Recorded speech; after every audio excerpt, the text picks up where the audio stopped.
Et si certains biens confisqués par la justice profitaient aux plus démunis, d'habitude ils sont détruits, mais à Reims, le tribunal de grande instance a décidé de les redistribuer à des œuvres de charité. C'est une première en France. Jeanne Bergaoui. Des caisses à outils, des radios, des vélos encore sous scellés. Tous ces objets confisqués par la justice ont pour point commun d'avoir eu une première vie hors la loi. C'est un aspirateur qui a fait l'objet d'une affaire d'escroquerie. Plutôt que de les détruire, ces 25 biens d'une valeur inférieure à 300 € vont donc avoir une nouvelle utilité, explique Mathieu Bourrette, le procureur de Reims. Chaque objet a son histoire puisque chaque objet est attaché à une procédure. Ça peut être une histoire de recel. Par exemple, les caisses à outils, clairement, peuvent servir à commettre des cambriolages.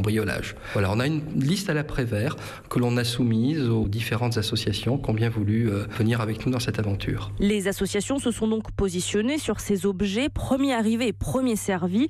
Joël Collot, président du Secours catholique, espère récupérer l'aspirateur ou les 2 vélos. Parmi les personnes en précarité que nous rencontrons, il y a des travailleurs pauvres qui sont obligés de travailler à des horaires décalés, il n'y a pas forcément de transport en commun, etc. Donc le vélo peut être une solution pour ces personnes. Au moment de la remise des objets aux associations, les scellés seront détruits. Le tribunal de Reims s'est engagé à proposer une liste de biens confisqués 2 fois par an. Jeanne Bergaoui à Reims pour Europe 1.